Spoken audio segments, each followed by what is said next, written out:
In Burma, I am called Wet Monkey, and I came with my friends from Burma and Alaska to help in Kurdistan.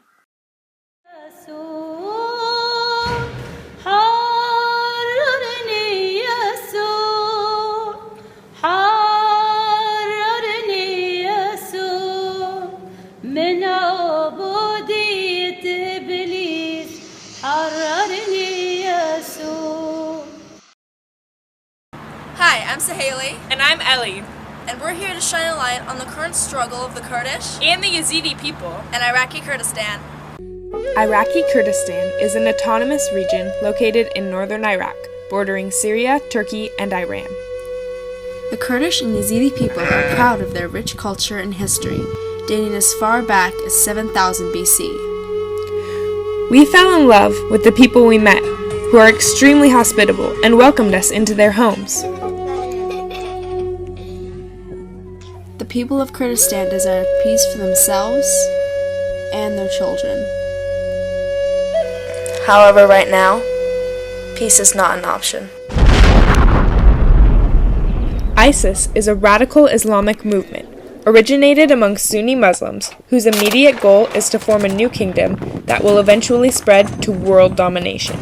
They murder everyone who does not uphold their same radical beliefs. Their current leader is a man named al-Baghdadi, who heads groups located all over the world, strongest of which are in Iraq and Syria. We spent time at a Peshmerga frontline position overlooking Mosul, present-day Nineveh, and the town of Bashika, a Christian and Yazidi village that ISIS overran. We heard intermittent gunfire during the days and nights, and slept in a cement bunker surrounded by sandbags. Okay, so we just got back from a team run out and back, and we started hearing about 10 to 12 mortar rounds from ISIS firing at Bashika. They fired right about here, less than a kilometer away from us. ISIS makes assaults on this position about once a month. This is an up-armored ISIS vehicle that ISIS tried to drive into the Kurdish forces, but the Peshmerga stopped them and it is now currently in use for the good guys. While on the front lines, our team trained soldiers in emergency medical aid, GPS, and videography. The soldiers were also grateful for the dental care our team provided. We thanked the soldiers for not only fighting for their families and their people, but also for the rest of the world. Without them, ISIS would stop at no measure to destroy you and I. ISIS continued to attack the positions we visited. However, this was not the only place they left a trail of destruction.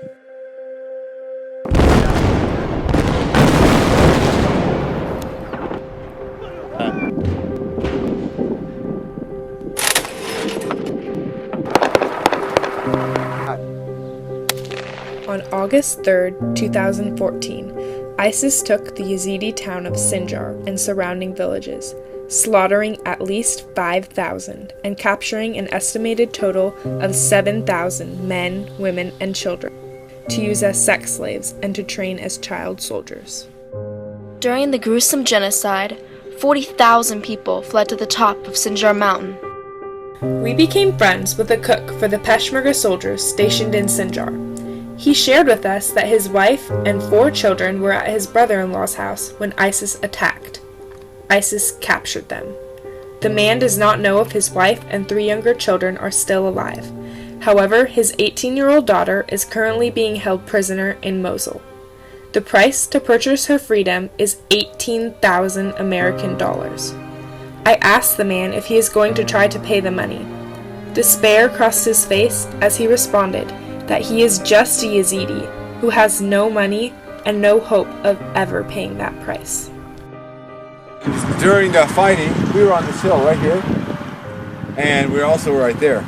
So ISIS is shooting at these positions from these buildings here, straight to there, and these buildings here. And in order to move back and forth without getting hit, they dug tunnels all over the city. Here's one right here. It goes down, under the road, and off the other side. So we're in the town of Sinjar City, and you can see where ISIS destroyed a vehicle. Actually, we just heard gunfire about 5 kilometers away, but ISIS has moved out of the city, and they had apprehended this vehicle. There was parents and a family inside. The mother was pregnant, and ISIS pulled them out and shot and killed them right here.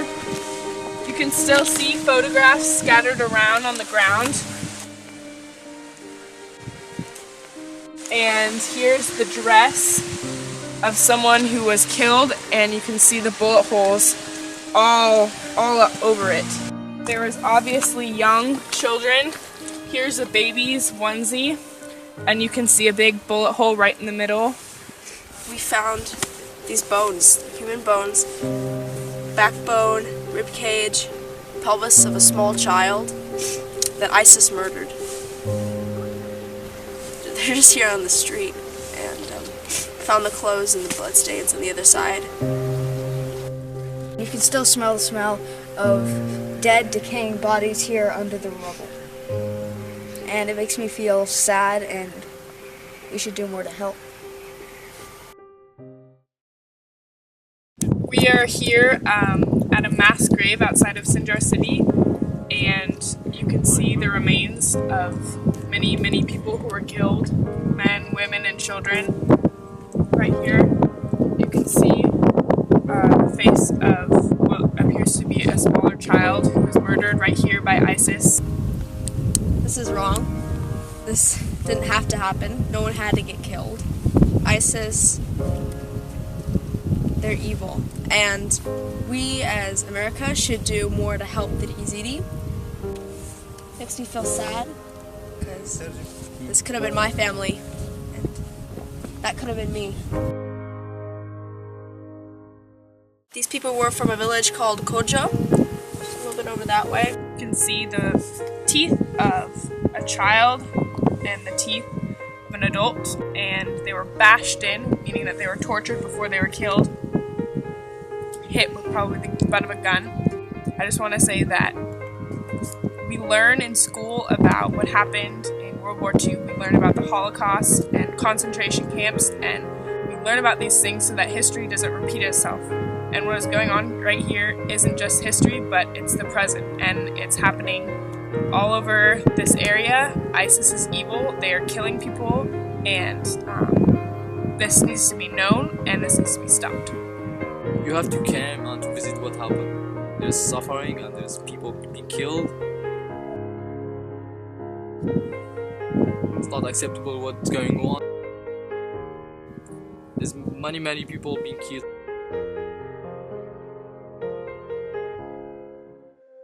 On the mountain, we met an 18-year-old girl named Khebe. Khebe and her brother were at their uncle's house when ISIS surrounded their village. They tried to escape, but ISIS captured them. Khebe was eventually moved to Mosul, where she was forced to convert to Islam or be beaten to death by sticks.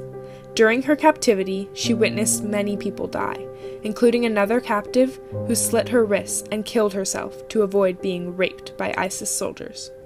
Khebe remained under ISIS captivity for 11 months, where she was repeatedly raped and passed around to multiple ISIS men. We thank God that Khebe was able to escape, but today there are still thousands of Yazidi men, women, and children, including her brother, who remain ISIS captives. Our first night in Sinjar, we talked to a Yazidi man named Nazar Samuel. He told us that ISIS attacked many villages outside of Sinjar, including Kocho, his home, where it is estimated that over 600 people were massacred and up to 1,000 women and children were abducted during the following days. Nazar was in Baghdad at the time, but his wife, 2-year-old daughter, and 2-month-old daughter were captured by ISIS. He does not know where they are now, but suspects that ISIS may have taken them to Syria. With tears in his eyes, Nazar had one single request.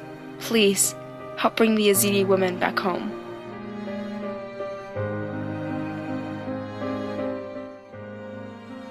Listening to these stories was very disheartening.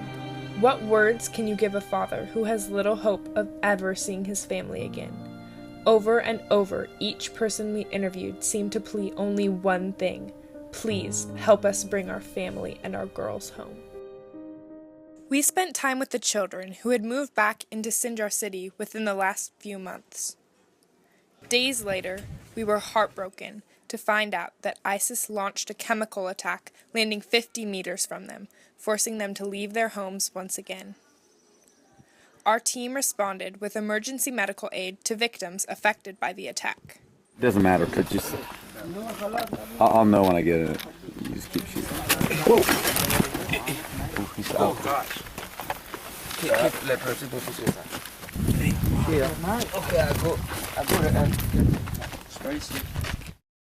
In the midst of all this evil and sadness, the people still show incredible resilience and hope. We want to show love to these kids and remind them that no matter what, they are not alone in this fight.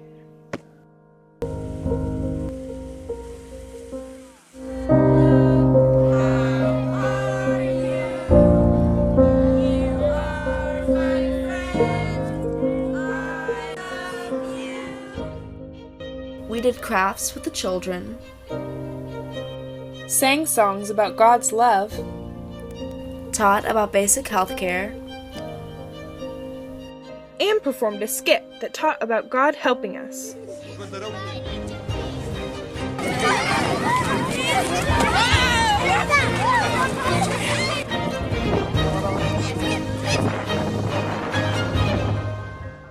Out of the 1,800 people living in refugee camps on Sinjar Mountain, we met many with minimal food and inadequate clothing for such desperate conditions, and there are still over 100 people who are receiving absolutely no support. Thanks to generous donations from friends, we were able to hand out supplies to the children we encountered. I'm here with Cece on the top of Sinjar Mountain, and we're distributing some clothes and some powdered milk to the refugees up here who aren't getting much support.